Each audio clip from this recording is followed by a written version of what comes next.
Hey, it's your boy DHP, and y'all know the rest, man. Hey, so I want to quickly talk about the Jon Jones situation. Hold on, watch out, Hazy, watch out. I want to quickly talk about the Jon Jones situation before we get any further with the Josh Emmett content that I'm about to start uploading for this Fight Night card this weekend. But Jon Jones is back in the headlines again. Him and Dana White. Apparently, Dana White said that, you know, Jon is pretty much done. You know, this is it for Jon. And then Jon, apparently the past couple of days, Jon Jones had a series of tweets. I don't know if he deleted it or if it was fake. I would assume it was fake because they seem like the old tweets. And from the screenshots that I seen, it was back like, I don't know, like some of the shit, it said 2021. So I'm guessing it's like old tweets, whatever. But it could be some tweets that got deleted. But nonetheless, Jon Jones actually posted about this shit on his official Twitter page or X page, whatever you want to call it, yesterday.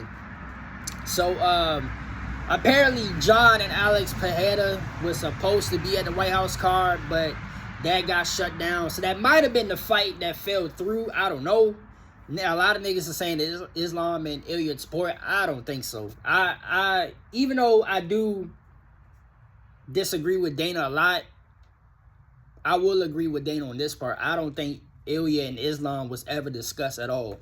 Maybe down the road when we get to like Madison Square Garden card or even like the last card of the year, like in December, maybe it could be Ilya and Islam. But I don't think that was the fight that was discussed. I think the fight that fell through, or plan A, was to have Jon Jones on the card in some form of fashion, right? But I want to address this more like a personal message, another personal message video.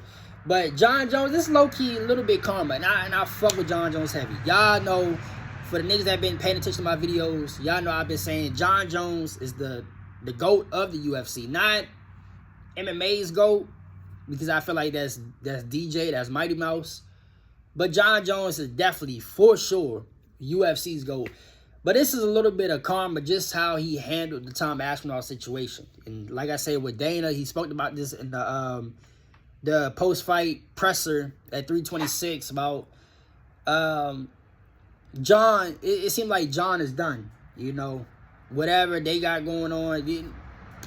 Like I tell my boy in the personal messages, Dana and Jon Jones always had this Tito Ortiz type relationship. Like 1 minute, Dana ain't fucking with Jon Jones. The next minute, Dana is saying Jon Jones is the baddest fighter of all time. You know, they always had this Tito Ortiz type relationship. But the main thing I want to get to this video is the way he handled Tom Aspinall's situation. Now, he was right. In my personal opinion, Jon was right the whole time about Tom. Even though I do fuck with this nigga Tom. Tom is still a beast.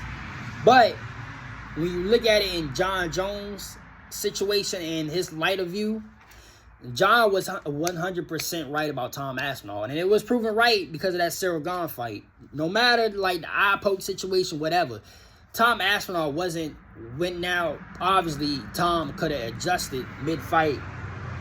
But based on that first round, there was no indication that Tom was going to be Cyril Gane. So in that case, Jon was right. But at the same time, the way he handled that negotiations and pretty much stalled Tom Aspinall out and just retired the way he did.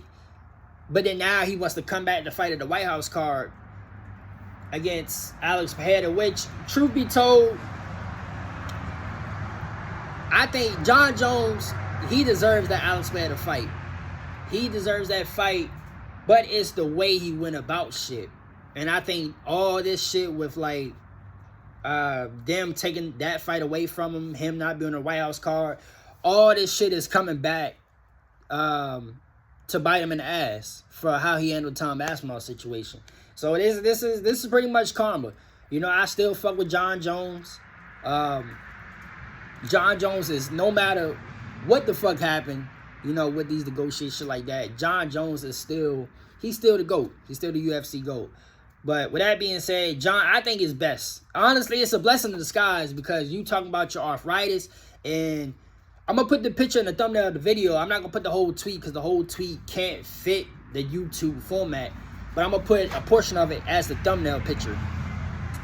But it's really a blessing in disguise, because I feel like Alex Pereira would. John is probably like the smartest fighter that we've seen in the UFC, other than DJ. So I'm pretty sure John would have found a way to beat Alex Pereira, but Alex Pereira in his current form, yeah, I don't think it would be smart for you to fight Alex Pereira right now, John. Like, let's be honest. If we was to let's just say have like a little prelude to that matchup, I think John would beat Tom Aspinall. I truly believe John. Now, what we saw out of the Tom and Cyril Gane fight, and granted, I just spoke about MMA logic, but John is one of these niggas where he will find a way to beat you. Alex Pereira, honestly, he'll probably wrestle fuck Alex Pereira, but Alex, he's a whole nother ball game. Like, I don't think John, and then your current condition with your arthritis, I don't think you want to be able to beat this nigga Alex Pereira. So it's a blessing in disguise, because you just no, it ain't gonna be the same John Jones as we used to seeing, or especially for a nigga like me who've been watching your whole career. So yeah, I just want to speak about this situation a little bit, because it seemed like John is definitely feeling some type of way. John is definitely feeling some type of way about this shit. So yeah, man, just want to drop this video out till my next video, because I do got to drop the Josh Emmett content either tomorrow, definitely tomorrow, definitely got to be tomorrow, because we got to shoot the preview show Friday. But nonetheless, until my next video, which could be either later on tonight or tomorrow, holla at y'all niggas later, man.